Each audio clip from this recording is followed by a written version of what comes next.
Women are more picky in their mate choices than men, especially sexually. That's the case in every culture. And it's not surprising because women have more at stake sexually than men do, per episode, because men don't get pregnant, obviously. And so that female pickiness that's the case. That's definitely true. Whether it's worse now or not, I doubt if it is. I would say to young men who are irritated at women is, if you're irritated at women, as a class of creature, there's something wrong with you because they're right.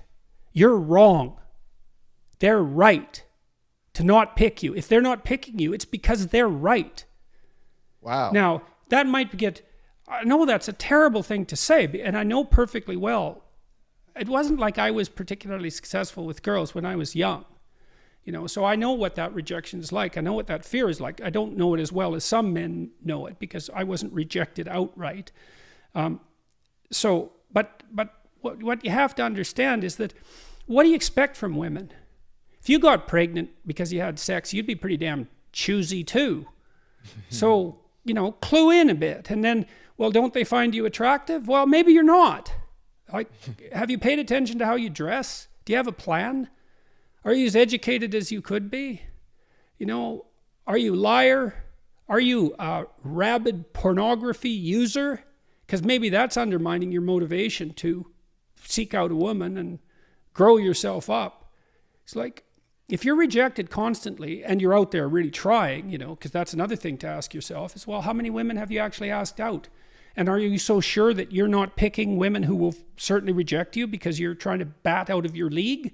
Because you might be.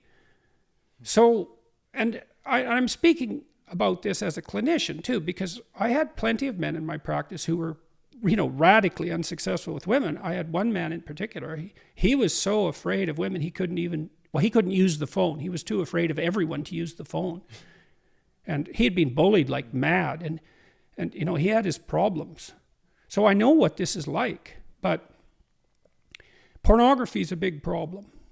It's a big problem. It's a real curse, that pornography, in my opinion, because it's an easy out. And so we don't know what the consequences of that are. We're starting to understand some of them. But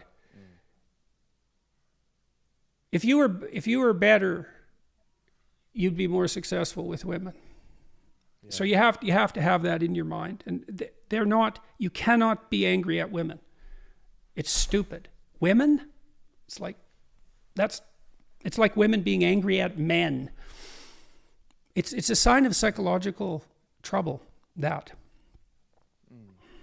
So you feel as though Dr. Peterson is that, for the men who are complaining about the standards of women today and it being elevated, that it's not so much a focus of pointing the finger at them not choosing them, but more so looking in the mirror and asking themselves, what can they do to improve themselves to be so desirable, instead of focusing simply in on the inability of, what be you're a going little through stronger, be a little stronger, dress a little better, speak a little more clearly, aim a little higher, and practice that, and that'll work.